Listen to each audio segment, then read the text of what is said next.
Welcome, everybody. This is the Common Good Candidates podcast, where we have conversations with some of the extraordinary, ordinary Americans who are running for office. No matter how you might feel about who's at the top of the ticket, there's reason to be excited about people that are down ballot. And this podcast is about getting to know some of those people all over the country, up and down the ballot, people who've raised their hand and said, you know what, I'm going to do this. I'm going to jump in and be a part of this, and I'm going to run for office. And we want to give you a chance to get to know them a bit. So today, on our very first episode, we are packing our bags and we are headed to the Pacific Northwest to talk with Kaylee Peterson, who is running for U.S. Congress in the western part of Idaho. This is a great conversation. Kaylee's an exciting candidate that you're absolutely going to love. So buckle up and enjoy. Here's our conversation with Kaylee Peterson. Today we are having a conversation with Kaylee Peterson, who's running for Congress in Idaho. Kaylee, welcome to the Common Good Candidates podcast. Thank you so much for having me. It's an honor just to be a common good candidate, but to be here and talking about the race is exciting. Fantastic. Hey, let's begin with the end in mind. It's November 6th. What have you accomplished? What are you proud of?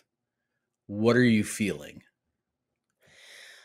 I think I'm probably asleep, but other than that, I really want to show Idahoans that we can move the needle. I think that Idaho has been in this supermajority for so long that so many people don't even make it out to the polls because they don't believe that change is possible.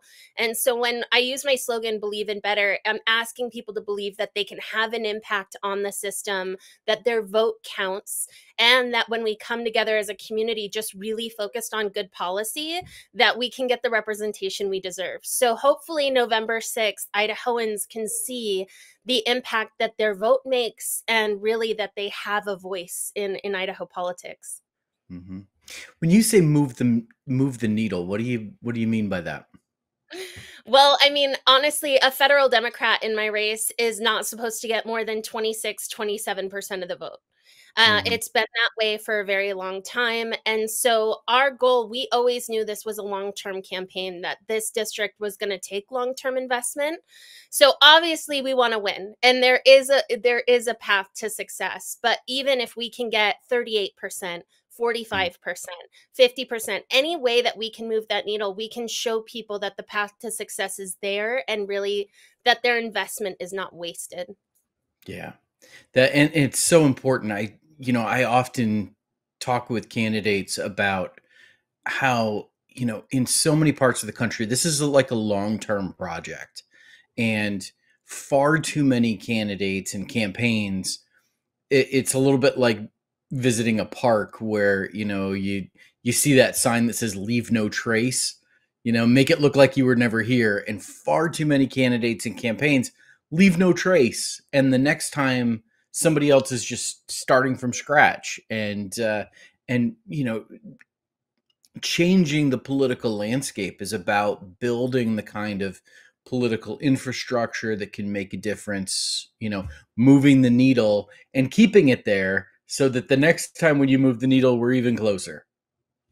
Oh, absolutely. I think that's one of the first things we recognized is that we've had some really phenomenal candidates step up in this race. But then when they leave, all of the money that they raised, all of the effort, all the field, everything they organized is just gone. And so I think when we originally committed, we were like, I can spend the next 4 to 6 years of my life doing this. That's how long it was going to take me to get my degrees.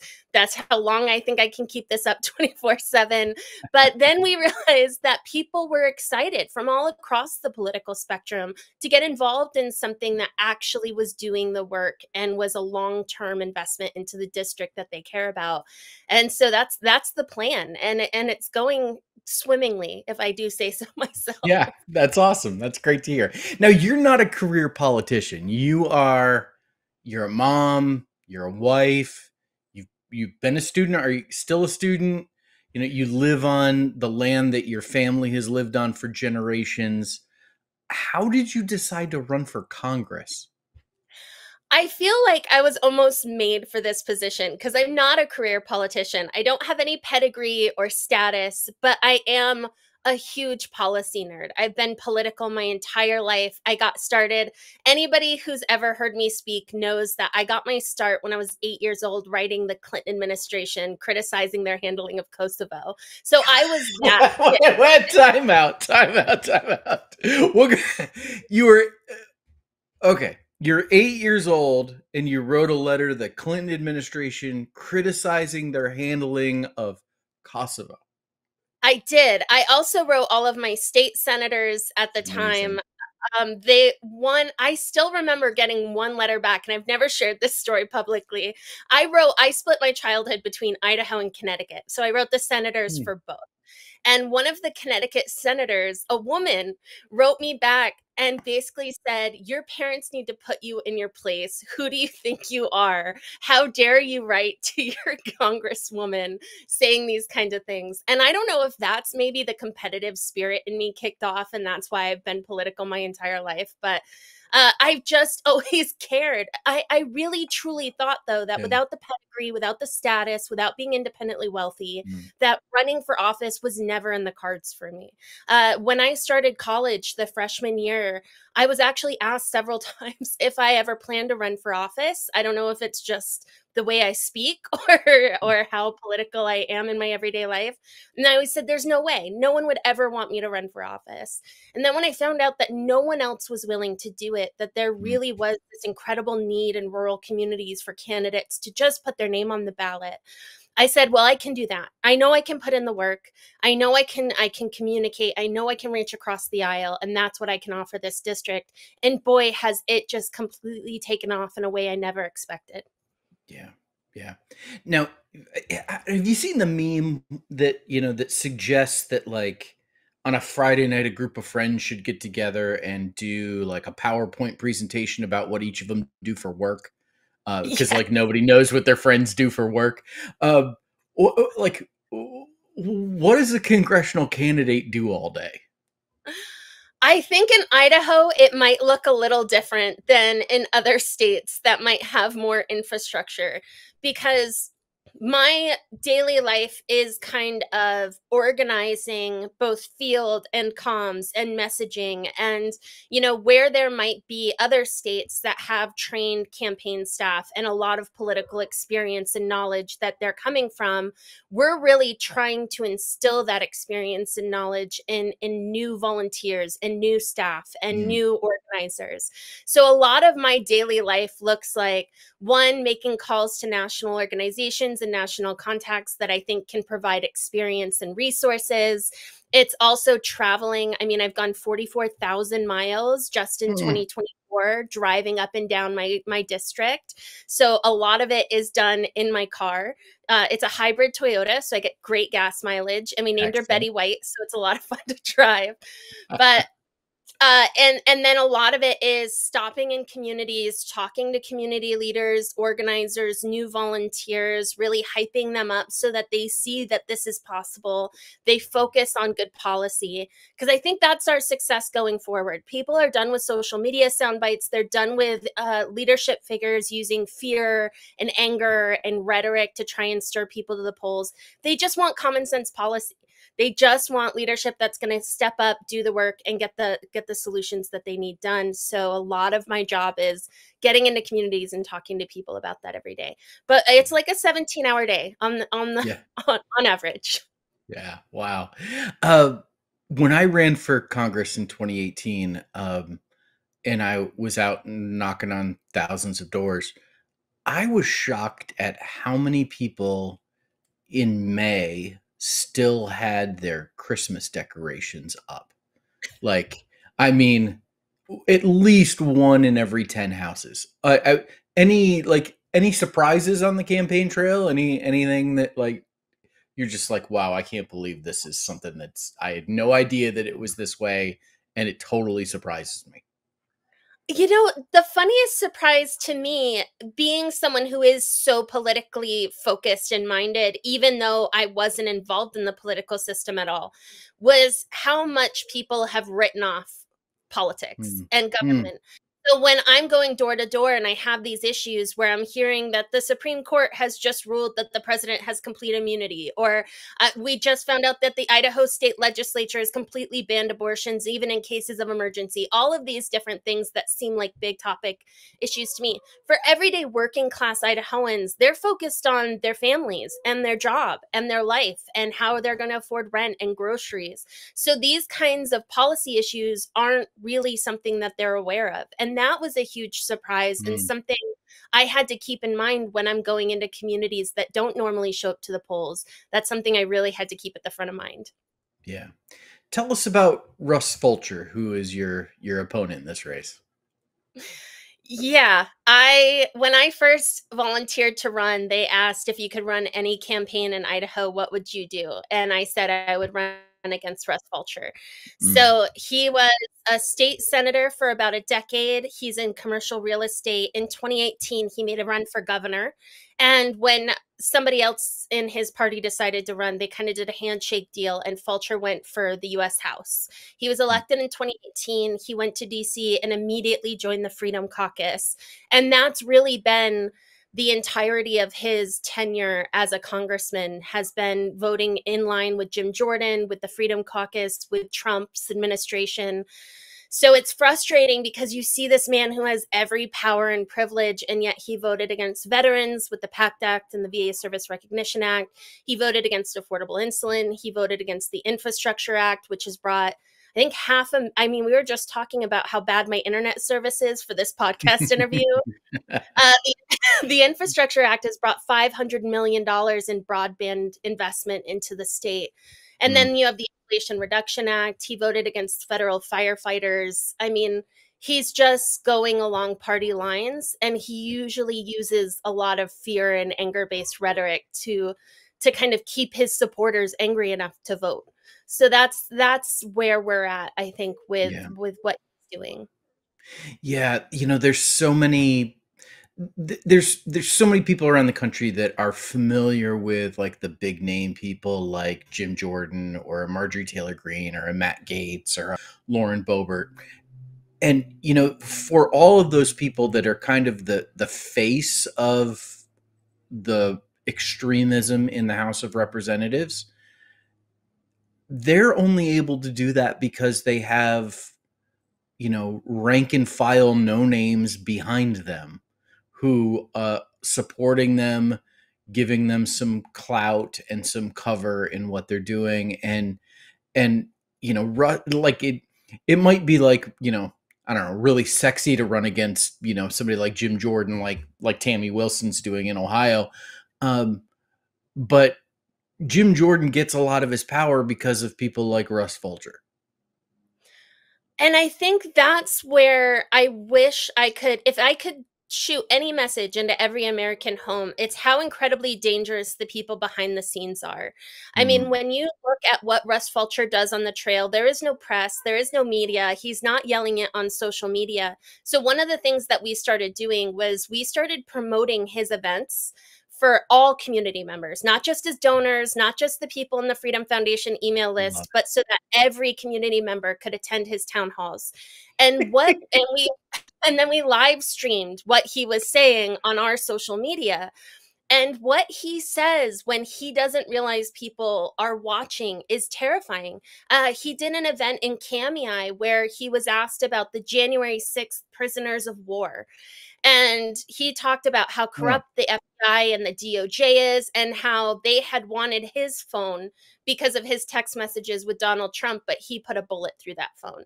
And this is a sitting congressman. He did a high school graduation here locally where he talked about how today's politics are about good versus evil, and the evils of the LGBTQIA community, the evils of the socialist democratic left. And then he talked about how our Constitution and the Bible are basically the same document. So I think if people understood really how linked these extremist groups are with our sitting congressmen in rural areas like Idaho, I think it would be a huge motivation to the polls.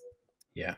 And Russ Fulcher's one of those Congress people that voted against certifying the election in 2020. That's enough talk about him. There's Yeah. lots of reasons why Kaylee would be a much better representative in DC than her opponent. So let me ask you this: your district is a border district, and yet there is, I don't think there's a border wall up there at the top. How do you keep your district from being overrun by illegal Canadians if there's no border wall? I mean, it's a huge issue. You talk to any community in North Idaho, and they're talking about how overrun they are with these illegal Canadians. No,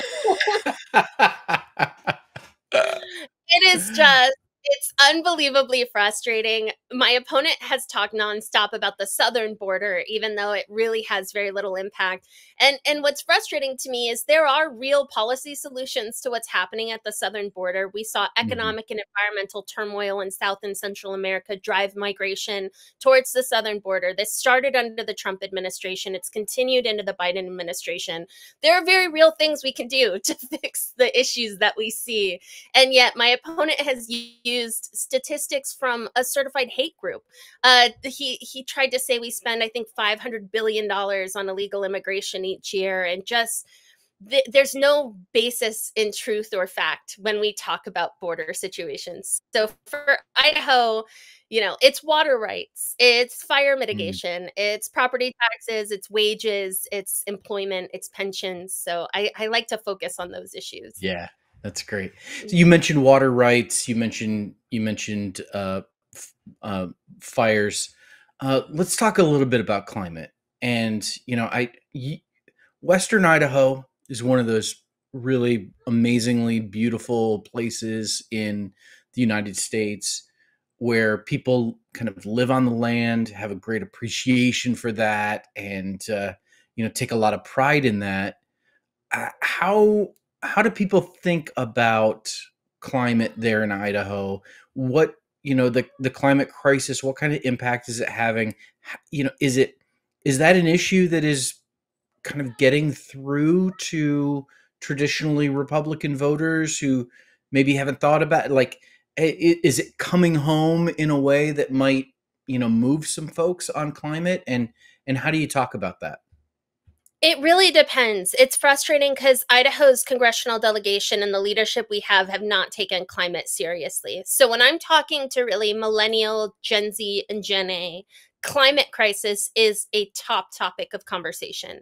But when I'm talking to rural Republican communities, it's the same issues from a different lens, right? So when I'm talking, we're a very union labor first kind of campaign. We work with all the different unions across the state. So for Mhm. them, it's the clean energy contracts that we're missing out on here in Idaho that would be incredible for Idaho laborers. It's, the kind of job opportunities and economic opportunities that would really help stimulate local economies that have been struggling for the last 15 years. But for our forest service, for our wilderness, for our sportsmen, it is about fire and water. And they're starting to see the impacts of climate crisis far more. So it is becoming more of a topic of conversation. It's just how do we frame these discussions? Have you found any way to kind of crack that code at all? It's just focusing on the policy itself. Mm. So it's focusing, if you're worried about fire and water, then why are we defunding the federal agencies that help land management? If we're worried about fire mitigation, why aren't we passing legislation that helps fund the innovative programs that we've come up with in this for clean energy contracts? It's like, well, you know what? I 100% believe that we need to be investing in new energy, domestic energy options, which will bring in contracts and opportunities Mhm. and really stimulate local economies. So when we focus on the policy solutions, that's really how we kind of avoid the social media division and rhetoric. Yeah, that's great. Uh, Idaho is one of those states that I've never been to. I've been to most of the states in the union, but I've never been to Idaho. Uh, I know potatoes. I know the blue turf on the field at Boise State. What else do we need to know about Idaho? Oh, it is unbelievably diverse. I mean, when I drive through my district, it is like driving through 5 different states. You have everything from the Palouse to the Pacific Northwest and lakes and waterways. You've got the mountains for climbing. You've got our city centers. I live only 30 minutes outside of Boise, where we have the incredible arts. And then you can just walk into the foothills and go mountain biking. So it is this stunning area. And I think 98% of Idahoans think that our beautiful wilderness and outdoors is the key to their quality of life. So we are an outdoorsy state. But we are so much more than potatoes. Honestly, we have a ton of tech. So, ironically, I Mm, think semiconductors are one of our biggest exports, along with like wheat and potatoes and our agriculture. But yep. really, it's just we are a massive, massive state, and each community has their own issues that they're dealing with, which Mm. why I think it's so important we have candidates that are willing to go show face and willing to actually get to know these communities, willing to have a presence in these communities so that they can better represent their issues. Yeah. You mentioned it, Idaho being a massive state. And, when I look at the map, your district is got to be one of the longest districts in the country. What do you know what the mileage is from one end to the other? And for those maybe who are listening on the podcast, if you're watching online, you can see a map. But for those of you that might be listening on the podcast, you picture Idaho and it's got like that smokestack, that really high, I don't know what y'all call it, if it's a panhandle or what you call it, the really tall section of Idaho. Kaylee's district is that. It's like the whole western side of Idaho from one end of the state to the other. Yeah, it's around 500 miles. It goes from the Canadian border down to the Nevada border. I like to say it's all of North and Central Idaho, and then the southwest strip of the state. Ironically, they cut Ada County in half, which is the county that I live in. So all of the liberal voters in downtown Boise and our capital are not my district. So Mhm. West Ada, where we have far more Republican voters, that is my district. But it's 19 counties, it's 996,000 people. I've driven, I think we're at 85,000 miles since I started the campaign, Wow. 44,000 miles this year. Thankfully, like I said, I drive a Toyota. So it's Yeah. an incredibly Yeah. reliable car. It gets me from Yeah. point A to point B. Well, here's the other thing about Idaho that I love. Idaho is the only state in the country where 100% of its Democratic candidates for Congress are candidates for common good. You and David Roth, who's running in Idaho's other district, both are candidates for common good, and just absolutely love that. Uh, so with our work at Vote Common Good, we ask voters to use the common good as their voting criteria. And we ask people that are running for office that if they're elected, they'll use the common good as their governing criteria. So it's not necessarily about everybody agreeing on every policy issue. It's much more a shared set of values. I'm curious, what the common good means to you when you hear that phrase, when you think, oh, I'm a candidate for common good. What comes to mind? How does that resonate with you? Well, in a state where we do have a lot of division and political aggression, that phrase, the common good, means so much to me. In a time when we have leaders who are trying to paint 50% of the country as our enemy, I am in communities really reminding them that they're your neighbors, your coworkers, your friends, your grocery store attendant, your gas station clerk. They are the people that you know in your community, and really just trying to focus on, I use the word common values a lot. We all want the same things in life. We all want economic opportunity, safety for our families. We want our kids to have a good education. We all want safe roads to drive on at night. And when we really focus on government being the kind of tool and resource we have to make our communities safe and make our communities the kind of American dream that we all have in mind, that's where we can really have successful leadership and successful policy. So common good to me is, how do we all sit down at the table and find solutions that work for all of us in a way that is productive and positive and really kind of shows us the humanity in one another. Well said. With all, it seems like the political bad news can be an onslaught. And, for those people that are paying attention, that are, political junkies like you are, like I am, I imagine it's easy to get discouraged. How do you stay positive? For me, when I was a stay-at-home mom, I am in a very aggressively far-right area, and I really did think I was alone. I remember dropping my daughter off at school and there being several vehicles with QAnon stickers, and I felt so isolated, and I felt like the world was a lot more hopeless. And then I started this campaign. And as I drove up and down the district, it didn't matter if you're Republican, Independent, Democrat. I met so many people who thought like I did, who wanted the same things that I did, who were committed to doing the work in their communities, and seeing how many of us there really were. And I really think that these campaigns across America are all about reaching more people who are sitting at home feeling exactly the same way that I did, who don't think their vote matters, who don't think their voice counts, and showing them that we really do have the numbers. I mean, when I look at Idaho and our demographics, we have the numbers to win if people really believed that their vote mattered and that they could be a part of community that would bring them the results they're hoping for. So it has brought so much hope to me personally that I hope to share that optimism and hope with every voter that I come in contact with. And I'm just, from this conversation, I'm sure that it just oozes out of you and is contagious in all the best ways. How can people find you? How can people help? What do you need? Thankfully, I'm the only Kaylee running for Congress. So if you go to Kaylee for Congress online, I'm it. It's KayleeFor Congress.com is our website. We have so many different ways to get involved. We have bi-monthly Zoom meetings where we phone bank, text bank, and talk about our efforts across the state and country. We also always need people to do postcards.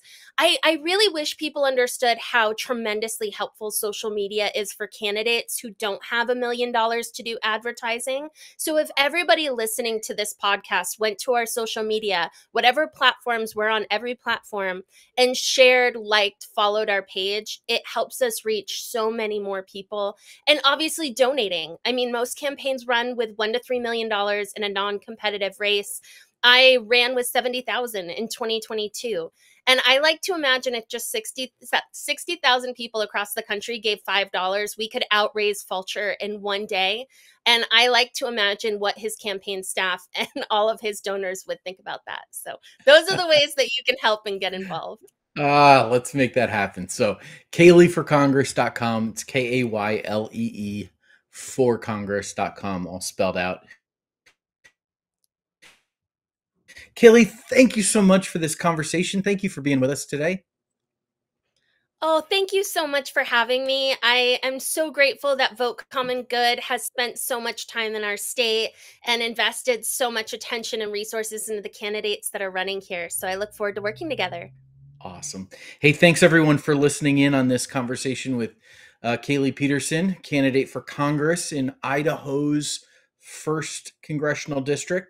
Conversations like this are going to be happening every Wednesday between now and Election Day, where we get to introduce you to some of the extraordinary, ordinary Americans who are running for Congress. So tune in right here, wherever you are, on the Vote Common Good podcast network.